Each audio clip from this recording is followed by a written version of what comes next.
Assalamualaikum warahmatullahi wabarakatuh. Saya Ismail Koto, host podcast Suara Fahum UMSU yang hari ini akan menemani teman-teman sekalian dalam rangkaian acara podcast Suara Fahum UMSU. Nah, tema pembicaraan kita hari ini pada episode ke-6 adalah hak prerogatif presiden. Nah, saya tidak sendiri teman-teman.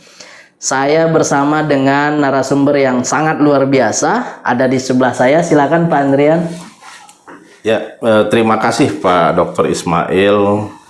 Assalamualaikum warahmatullahi wabarakatuh, sahabat Suara Fahum UMSU yang sangat luar biasa. Ya, saya Andrian, dosen Fakultas Hukum UMSU dan juga sekarang diamanahkan sebagai Kepala Bagian Hukum Tata Negara dan Hukum Administrasi Negara Fakultas Hukum UMSU. Ya. Ya, oke Pak Andrian. Hari ini kan tema kita kan hak prerogatif presiden. Ya. Nah, tentu kita mau gali nih. Apa sih sebenarnya hak prerogatif presiden itu menurut hukum administrasi negara ataupun hukum tata negara di Indonesia? Ya, baik. Jadi memang presiden ya, jadi namanya sebuah negara, presiden itu sebagai pelaksana ya, pelaksana tugas dalam mewujudkan tujuan negara. Tentu kalau di dalam sistem ketatanegaraan Republik Indonesia, kita mengenal tugas presiden itu ada dua, sebagai kepala negara dan juga sebagai kepala pemerintahan. Ditambah lagi dia sebagai kepala keluarga juga Pak Ismail. Tiga kepala. Iya. Oke. Nah, jadi dalam kapasitas presiden sebagai kepala negara itulah sebenarnya kewenangan presiden dalam mempunyai hak prerogatif presiden itu sendiri gitu. Oke. Nah, jadi ketika presiden mengangkat dan memberhentikan para menteri, tentu saja banyak yang mengatakan apakah itu dalam kapasitas presiden mempunyai hak prerogatif atau tidak gitu. Apakah memang sama juga hak prerogatif dengan kewenangan presiden dalam kapasitasnya dia sebagai kepala pemerintahan. Nah, tentu saja ya. Jadi kalau kita melihat di dalam sejarah ya, jadi namanya hak prerogatif presiden itu kan kalau kita record ke belakang di dalam sebuah tradisi kerajaan Inggris ya, itu yang kita kenal dengan sebagai kekuasaan raja dia. Jadi prerogatif presiden adalah residu dari kekuasaan raja. Namanya kekuasaan raja itu adalah kekuasaan mutlak ya, tanpa adanya persetujuan atau keterlibatan dari Pihak lain. kelembagaan negara lain atau pihak yang lainnya, Pak Ismail. Ya. Jadi hak prerogatif presiden ini cuma presiden yang punya. Wapres tidak punya. Ya, nah jadi memang tentu ya kalau kita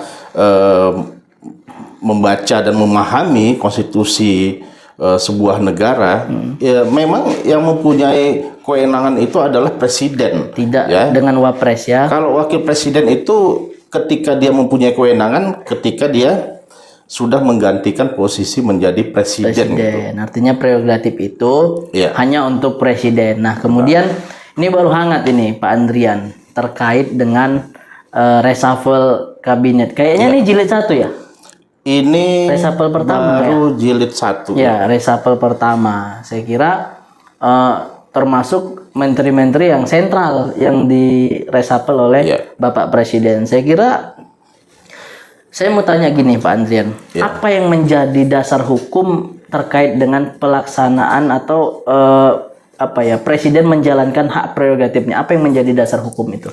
Ya, nah jadi kalau kita berbicara atau tema yang kita angkat pada podcast hari ini adalah pengangkatan dan pemberhentian menteri sebagai pembantu presiden, tentu kita mengacu pada kewenangan presiden dalam kapasitas sebagai kepala pemerintahan. Ya, nah jadi berbeda Pak Ismail. Ketika presiden sebagai kepala negara, itulah sebenarnya hak prerogatif presiden.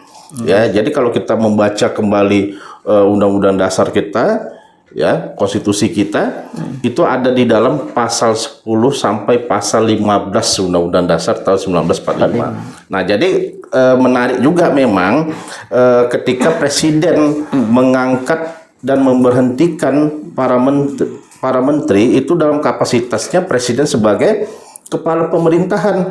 Nah, jadi dalam kapasitas presiden sebagai kepala pemerintahan memang berwenang tanpa adanya keterlibatan dari pihak yang lainnya atau lembaga negara yang lainnya. Tetapi menjadi menarik ketika memang presiden ini kan dalam proses dalam proses pemilihan presiden ya. Jadi ketika presiden menjadi calon presiden itu hampir tidak mungkin tanpa ada usulan dari partai politik. Nah, disitulah sebenarnya menariknya. Apakah memang benar presiden ini dalam hal mengangkat para menteri, kemudian juga memberhentikan para menteri, tidak ada persetujuan atau juga restu dari partai politik gitu. Nah, di sini karena memang di sini juga lah sebenarnya presiden itu tersandra dia secara kewenangan. Karena tentu kita melihat ya kalaunya suatu kewenangan memang sebelum dia menjabat itu harus ada ya. Jadi usulan dari partai politik mau tidak mau dia tersandra secara kewenangan gitu. Tapi secara regulasi memang hak prerogatif presiden ini ya memang presiden yang punya mutlak. Dia mau bilang apa ya silakan. Dia mau angkat siapa yang jadi menteri silakan, atau dia mau berhentikan siapapun yang sedang menjadi menteri juga silakan saja. Nah, tapi di samping itu memang ada kepentingan politik yang memang menurut Pak Andrian ya menjadi salah satu pertimbangan gitu ya, karena nggak mungkin presiden benar-benar lepas dari kepentingan itu kan, dan nggak mungkin juga presiden memutuskan itu tanpa pertimbangan-pertimbangan misalnya partai pengusung dan lain sebagainya gitu kan. Tapi kita tinggalkan itu terkait dengan kepentingan partai politik, kepentingan yang lain. Yang paling penting adalah reshuffle kabinet itu adalah bagian dari hak prerogatif presiden. Nah, kemudian begini Pak Andrian, apa yang ada nggak kira-kira yang menjadi dasar bahwa presiden itu bisa melakukan reshuffle kabinet? Kapan gitu, atau syaratnya apa gitu, atau kapan aja boleh gitu? Ya, nah jadi memang menarik juga ya. Jadi setelah perubahan Undang-Undang Dasar kita tahun 1999 hingga 2002, memang di situ kita lihat bahwasanya memang pengangkatan dan pemberhentian para menteri itu memang mutlak menjadi kewenangan presiden. Namanya di dalam pasal 17 ya, di dalam pasal 17 Undang-Undang Dasar itu sudah menegaskan bahwasanya menteri itu adalah pembantu presiden gitu. Ya, tapi dalam artian bukan pembantu yang membersih-bersihkan di rumahnya presiden jalannya itu, visi presiden, tetapi membantu tugas dan fungsi presiden dalam menjalankan roda pemerintahan negara. Nah, jadi memang menarik karena memang kalau kita membandingkan dengan tradisi yang ada di Amerika Serikat ya, presiden di Amerika Serikat itu ada memang beberapa para menterinya itu harus memerlukan persetujuan senat dia. Ya, sementara kalau senat apa nih maksudnya, partai gitu? Senat ya, jadi kalaunya di Indonesia ini senat itu adalah DPD-nya. DPD ya, Dewan Perwakilan Daerah. Ya, karena kan ada dua, senat, DPR dan DPD gitu. Nah, kalau di Amerika DPD itu senat. Ya. Nah, jadi kalau di Amerika itu ya ada beberapa menteri itu harus memerlukan persetujuan senat. Nah, untuk pengangkatannya. Nah, jadi namanya pembantu presiden Pak Ismail, presiden itu ya bisa sewenang-wenangnya saja gitu. Ketika menteri itu tidak bekerja sesuai dengan kehendak presiden, bisa saja setiap saat itu digantikan. Nah, jadi juga menarik juga ini Pak Ismail, karena ada beberapa riset yang saya lakukan. presiden ini kan dipilih oleh rakyat secara langsung. Iya. Artinya presiden ini sebagai pemegang kedaulatan rakyat. Iya. Nah, menjadi pertanyaan bagaimana bentuk pertanggungjawaban presiden kepada rakyat gitu. Dalam hal Dalam hal melaksanakan Tugas dan tugasnya fungsinya. gitu. Nah, termasuk juga misalnya apakah ada pertanggungjawaban presiden dalam hal pengangkatan para menteri sebagai pembantunya. Karena kan menteri yang sudah diangkat oleh presiden ini kan dia menggunakan anggaran negara, menggunakan fasilitas negara dan menjadi bagian dari presiden tentunya dan kan. menjadi bagian presiden. Artinya apa tindak tanduk, tugas dan kewajiban serta apapun yang mereka kerjakan itu bagian dari tugas dari presiden. Begitu maksud Pastinya Pak. namanya suatu kewenangan jabatan itu tidak lepas dari bentuk pertanggungjawaban. Nah, jadi setelah amandemen Undang-Undang Dasar tahun 1945, bentuk pertanggungjawaban kepada presiden inilah yang menjadi suram atau bisa diartikan tidak jelas dia. Tidak jelas. Kalau sebelumnya kan presiden itu diangkat oleh MPR dan bertanggung jawab kepada MPR. Sementara sekarang ini ya presiden dipilih oleh rakyat secara langsung.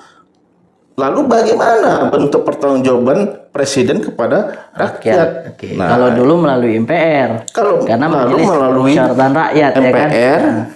setiap tahunnya gitu. Ada sidang tahunan. Ada setiap sidang tahunan, situlah presiden membacakan pidato pertanggungjawaban di depan MPR. Kalau sekarang?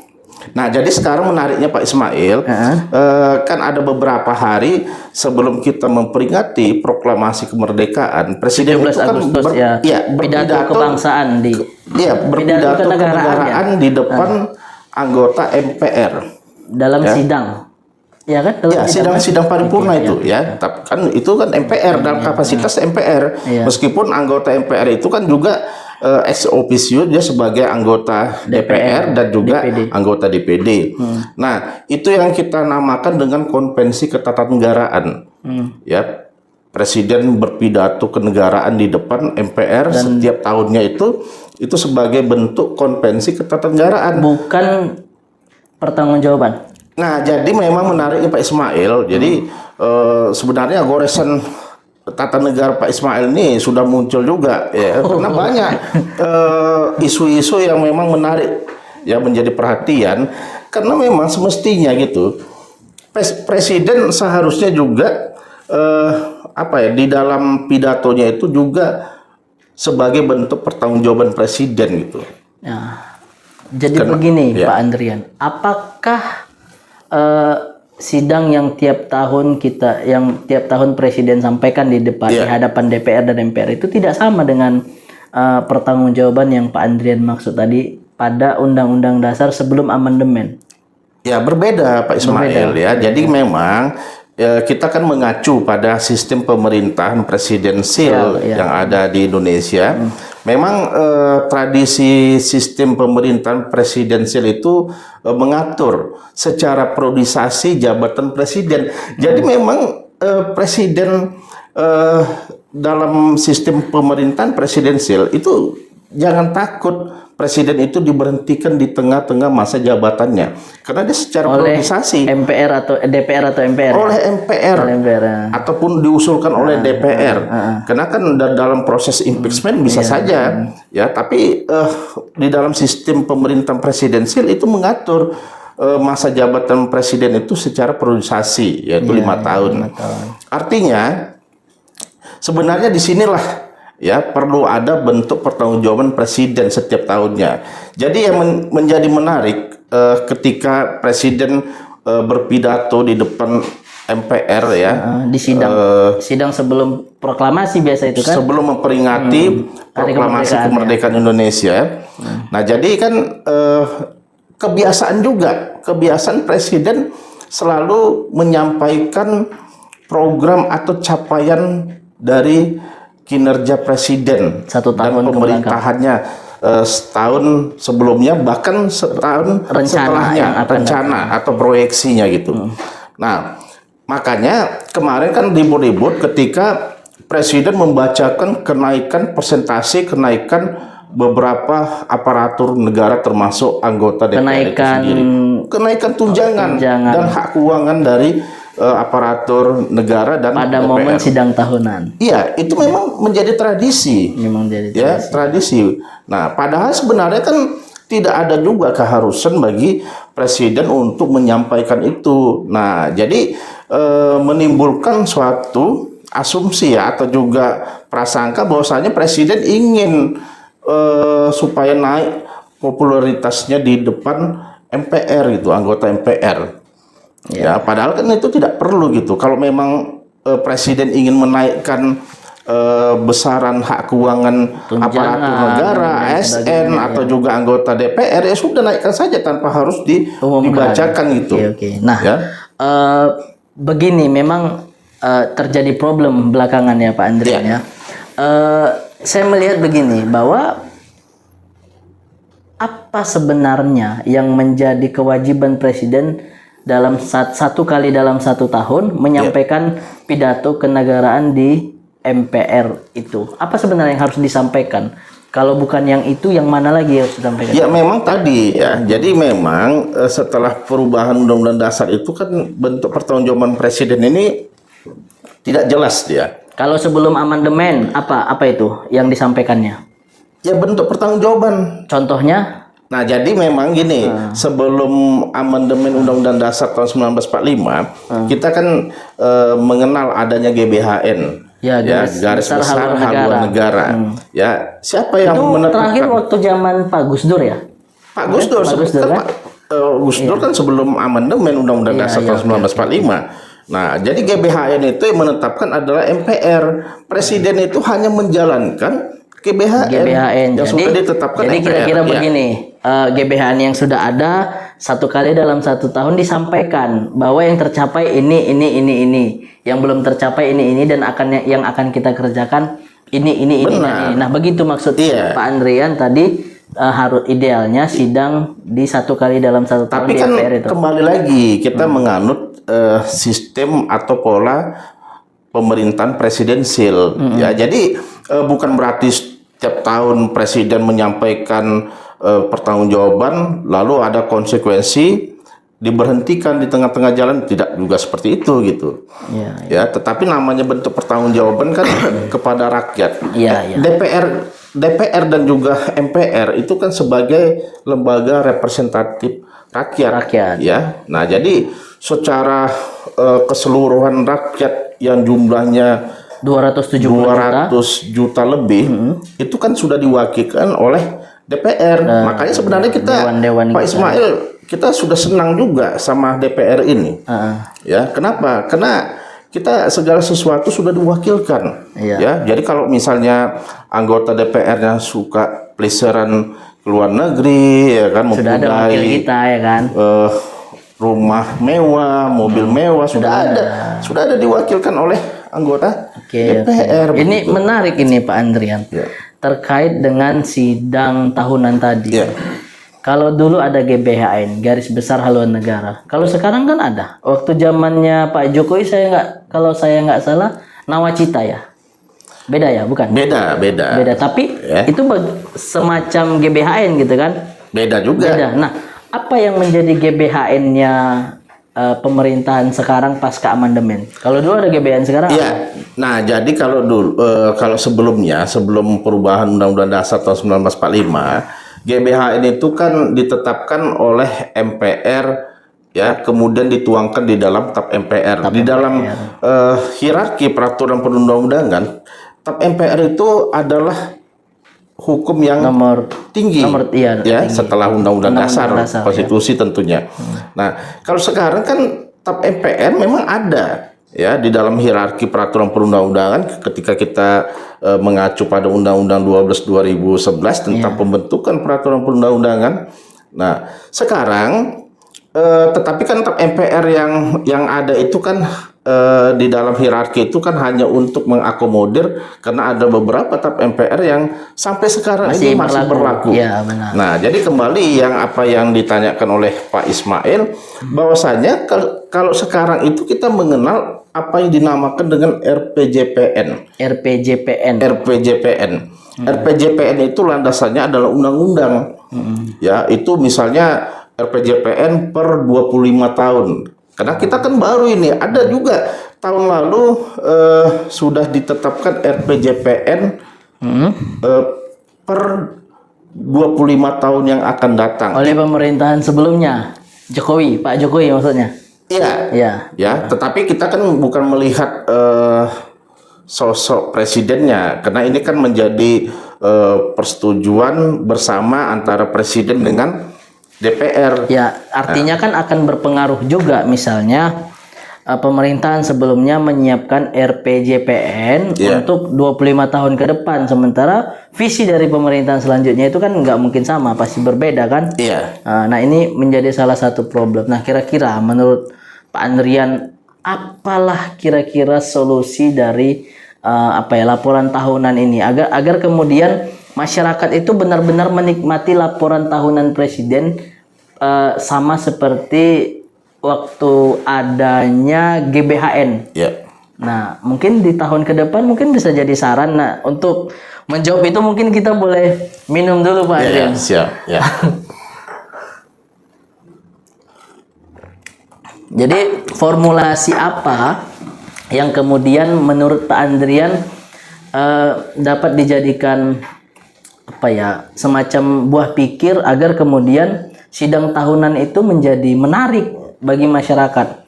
Kalau dulu ada GBHN, mungkin masyarakat melihat dari banyak garis-garis besar haluan negara sudah segini yang terlaksana, yang belum terlaksana segini, lalu kemudian rencananya begini. Ibaratnya kan kalau dalam organisasi itu kan kayak LPJ. Ya kan, LPJ dikritiklah sama anggota organisasinya gitu kan. Nah, tapi kalau sekarang kan kita tidak begitu melihat itu. Kita hanya melihat formalitas dalam sidangnya saja. Bahkan kadang-kadang pidato pas hari kemerdekaan itu ya pidatonya untuk bagaimana menyemangati masyarakat Indonesia untuk tetap cinta tanah air. Kita tidak begitu melihat apa program yang harus kita tuntaskan tahun ini gitu. Gitu. Kira-kira gimana Pak Andrian? Ya, memang ada baiknya juga ya kalau kita kembali ini. Tapi bukan berarti amandemen. Nostalgia di masa yang lalu. Kan ada juga di masa yang lalu yang kita rasakan itu menjadi sangat bagus juga, yaitu misalnya GBHN, garis besar haluan negara. Kenapa? Karena GBHN itu menjadi sebuah haluan bagi siapapun presidennya untuk melaksanakan tujuan dari negara kita gitu. Ya. GBHN itu untuk berapa tahun itu Pak Andrian biasa? GBHN itu biasa normalnya per 5 tahun. Per 5 tahun. Artinya per satu periode kan? Makanya kadang kalau kita kembali ya di masa pemerintahan Presiden Soeharto itu kan ada program pembangunan per 5 tahun, per 10 tahun, bahkan per 15 tahun dia. Ya, namanya repelita dia. Nah, jadi itu menariknya kalaulah memang bisa dimungkinkan, karena selalu ini ya di tahun-tahun sebelumnya sudah ada rencana ingin dilakukan amandemen Undang-Undang Dasar Negara Republik Indonesia tahun 1945. Ya, salah satunya kembali menghidupkan GBHN. Ya, penting. Kenapa? Karena kita kembali lagi Pak Ismail. Ya, nah jadi kalau kita lihat di dalam program pemerintahan Jokowi di periode sebelumnya, itu kan kebijakan Presiden Jokowi kan ada pemindahan ibu kota negara. Iya, betul. Ya. Nah, tapi ibu kota negara sudah pindah ya, Pak? Ibu kota negara kan sudah pindah, sudah ada undang-undangnya. Sudah ada undang-undang. Ya, tapi kenyataannya kan juga kita secara fisik belum pindah gitu. Kegiatan pemerintahan masih di Jakarta. Nah, itu dia. Ya, jadi artinya kita tidak selalu kembali ya mereset ketika presiden yang terpilih sekarang ini tidak sesuai dengan program presiden Yang sebelumnya, lalu, kembali kita mereset gitu. Ya, mereset ulang. Itu kan sama saja ibarat kapal. Tidak berjalan kita sesuai dengan haluannya gitu, ya. Beda kalau kapal apa itu ya, masinis ya Pak? Kalau kereta api masinis ya, kalau Iya. kapal Nakoda. kapten nakoda. Beda nakoda beda arah ya kan, Beda arah. Iya benar itu dia. beda nakoda beda arah. Nah tapi kita tidak fokus di situ sebenarnya. Podcast kita hari ini itu fokusnya terhadap hak prerogatif presiden, tapi kita sudah lari sampai ke sidang MPR, bahkan ada IKN lagi gitu, IKN kan. lagi. Iya. Sudah kemana-mana. Karena narasumber kita ini memang wawasannya luas, jadi kalau cakep itu memang ya berimbas kemana-mana. Tapi nggak apa-apa, teman-teman. Sebenarnya yang menjadi poin pokok itu begini, Pak Andrian. Yang mungkin menjadi pertanyaan banyak kawan-kawan ini ya kan. Ya. Boleh nggak presiden itu dengan hak prerogatifnya terkait dengan memilih dan memberhentikan menteri atau wakil menteri itu dilakukan banyak gitu. Ini coba nggak cocok ganti, ini coba nggak cocok ganti. Karena kan sekarang ini kan eranya era media sosial. Ya. Kita kadang-kadang melihat perilaku manusia yang kadang-kadang tidak terkontrol gitu kan. Ada beberapa paparazzi misalnya gitu kan. Saya sama Bang Andrian misalnya lagi lagi melakukan hal yang katakanlah tidak sesuai dengan norma ataupun apa itu, difoto sama orang, di-share. Nah, itu kan menjadi presiden buruk bagi kita kan. Nah, kita sedang diperhadapkan dengan hal yang kayak gitu Pak Andrian. Baru-baru ini ada menteri yang kena salah cakap, baru jadi menteri salah cakap gitu kan. Ya karena dia habitnya bukan menteri, habitnya mungkin dulu orang biasa profesional, aja, ya profesional ya, cakap apa aja silakan gitu kan. Ternyata kalau sudah jadi menteri, apapun cakap kita ya wartawan ataupun orang lain itu standby untuk rekam kadang-kadang gitu kan Pak Andrian. Lalu kemudian sikap kita yang kadang-kadang ya nggak selalu terjaga gitu kan. Atau saya sama Pak Andrian ketahuan main domino gitu kan. Main dominonya juga sama orang yang disangkakan melakukan sebuah tindakan kejahatan misalnya. Itu kan jadi salah satu catatan gitu kan. Nah, apakah presiden dengan hak prerogatifnya ya udah saya berhentikan aja ini karena merusak citra saya sebagai presiden, karena menteri ini kan adalah bagian dari pembantu presiden seperti apa yang Pak Andrian katakan. Boleh nggak itu?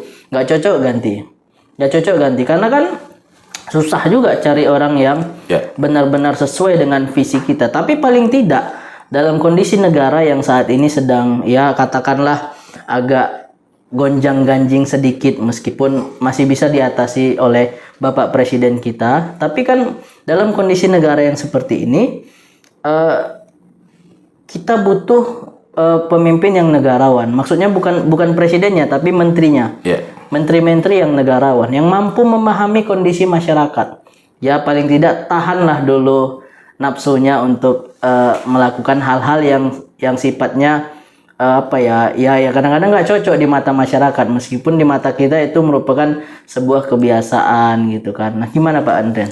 Ya, jadi memang namanya kan menteri ya. Kembali kita melihat apa yang dituangkan di dalam Undang-Undang Dasar kita, konstitusi kita, di situ menegaskan menteri itu adalah pembantu presiden.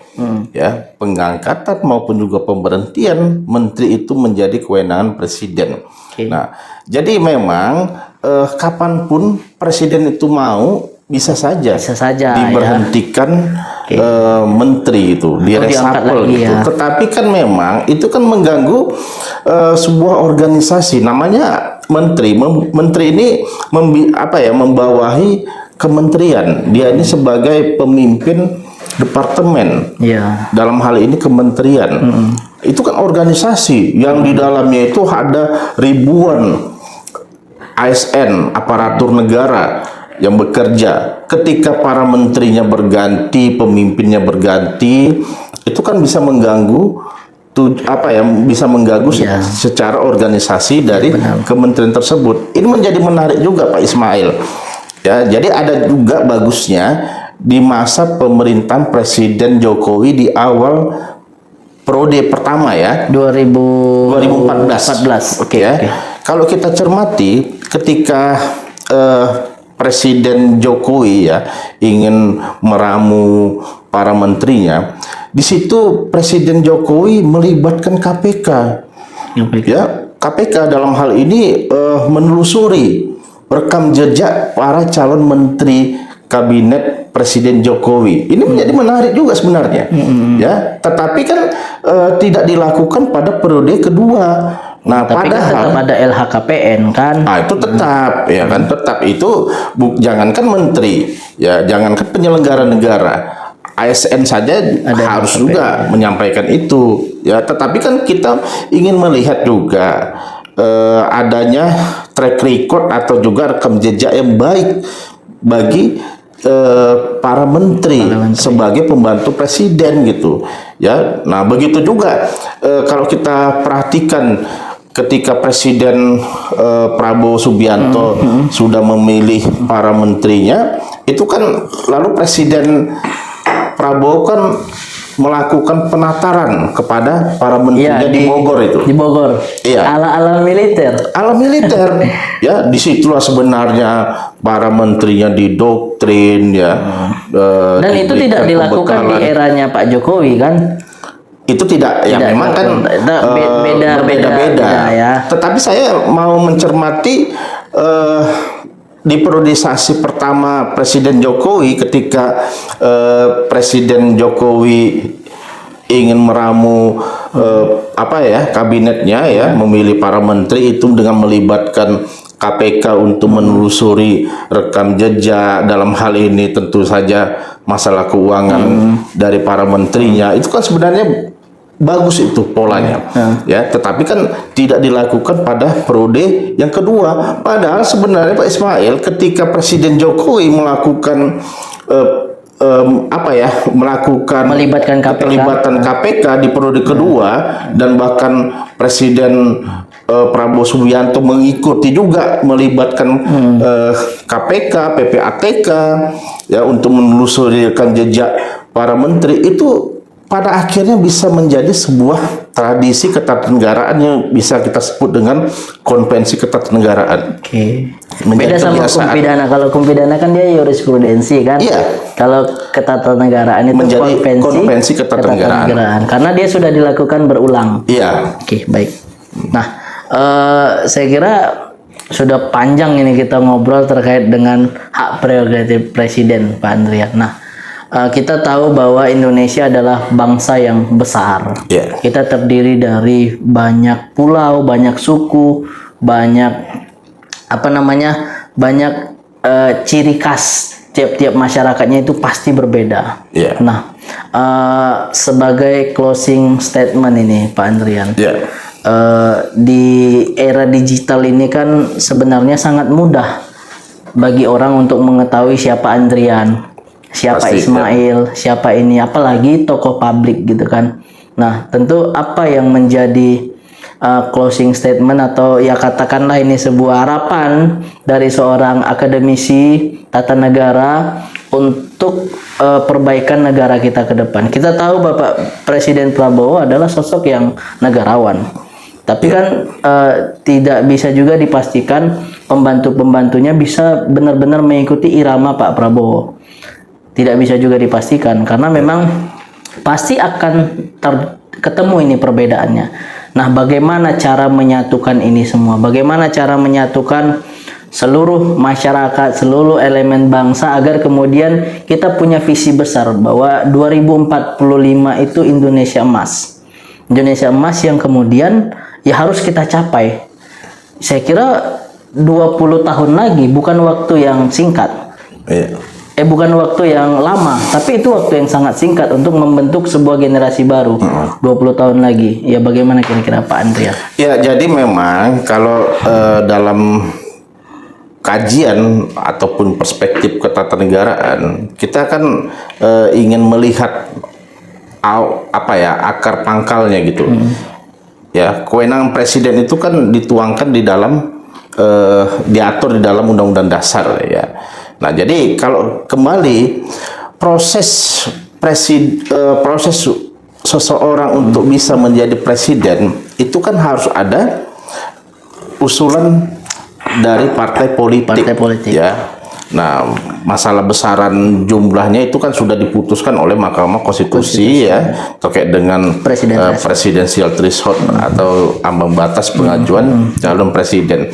Kalau saya sebenarnya begini, agar presiden ini kan tidak tersandra dia secara politik, semestinya gitu. Kalau saya, ini pemikiran saya nih Pak Ismail ya, ada perlunya juga kita menggagas bahwasannya masa jabatan presiden itu cukup 1 periode saja. Cuman waktunya misalnya sekitar 7 atau 8 tahun gitu. Gitu ya. Kenapa? Karena memang presiden ini kan ketika dia masih di periode pertama, dia kan masih ingin mencari popularitas atau restu dari partai politik atau koalisi yang dibangunnya. Ya, untuk menjaga asa di periode selanjutnya. Itu akibatnya apa? Ini kan bisa saja semestinya sebenarnya presiden tidak suka kepada sosok menteri tertentu gitu ya. Nah, tetapi karena dalam rangka menjaga kedekatan ya dengan partai politik kan, apalagi menteri tersebut adalah usulan dari partai politik tertentu gitu. Nah, pada akhirnya presiden tidak seirama gitu dengan para menterinya. Kalau saya memang mengusulkan memang sudah saatnya juga ya, sudah saatnya kita melakukan amandemen Undang-Undang Dasar tahun 1945 ini.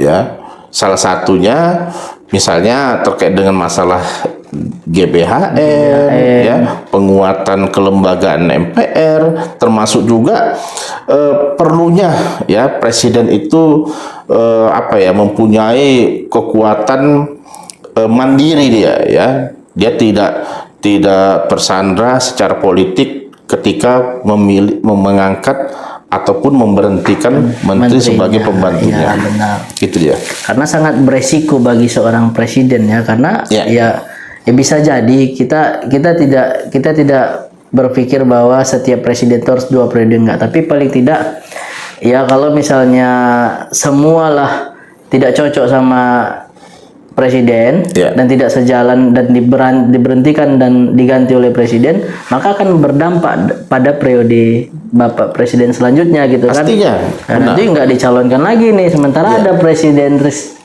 threshold kan, ada ambang batas dan lain sebagainya. Ya tentu saya kira itu ide yang menarik itu Pak Andrian. 1 periode saja tapi tahunnya ditambah. 7 atau 8 tahun. Jadi ya udah, ketika dia terpilih, dia benar-benar mengabdi kepada negara. Jadi tidak ada lagi ikatan apapun itu, tidak ada faktor yang lain yang benar-benar mengganggu keputusan presiden sebagai kepala negara, presiden sebagai kepala pemerintahan.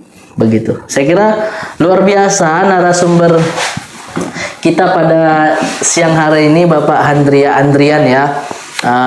Memang kalau teman-teman mau lihat siapa Bapak Andrian ini, Pak Andrian ini, beliau ini rajin nulis di beberapa media cetak di Sumatera Utara tentunya, dan tulisannya sebagai akademisi di beberapa jurnal di Indonesia itu ada. Mungkin banyak pemikiran-pemikiran Pak Andrian yang hanya dituliskan tapi tidak disuarakan. Saya kira ini adalah momen yang tepat untuk bagaimana tulisan tinta emas Pak Andrian itu disuarakan. Akhirnya saya menemukan banyak formulasi saya kira untuk bagaimana kita untuk menjadi negara yang baik, bagaimana kita untuk mengembalikan hal-hal yang baik terhadap negara yang selama ini sudah ada sebenarnya, tapi kadang-kadang kita lupa. Termasuk tadi 1 periode saja presiden, tapi tahunnya dibuat 8 atau 9 atau 10 tahun pun nggak apa-apa. Iya. Saya kira nggak jadi persoalan ya kan. Tapi itu kan terobosan hukum dan itu juga merupakan tugas Pak Andrian. Bagaimana caranya ya mungkin Pak Andrian yang tahu. Saya kira itu teman-teman podcast kita pada siang hari ini terkait dengan hak prerogatif presiden. Nah teman-teman boleh usul apa yang menjadi tema dalam podcast Suara Fahum Umsu. Silakan di kolom komentar apa yang menjadi tema, ide teman-teman agar kemudian kita bahas dalam podcast ini. Dan jangan lupa juga subscribe, like, komen, dan share. Karena saya kira ini adalah podcast yang bermanfaat untuk kita semua dan selalu menebarkan ilmu dan kebaikan. Sampai ketemu di acara podcast selanjutnya. Mohon maaf kami kalau misalnya ada hal yang tidak berkenan ya Pak Andrian ya, karena memang ini adalah bagian dari pemikiran dan perspektif narasumber dan kulikan kita sebagai podcast gitu. Saya kira itu demikian. Assalamualaikum warahmatullahi wabarakatuh.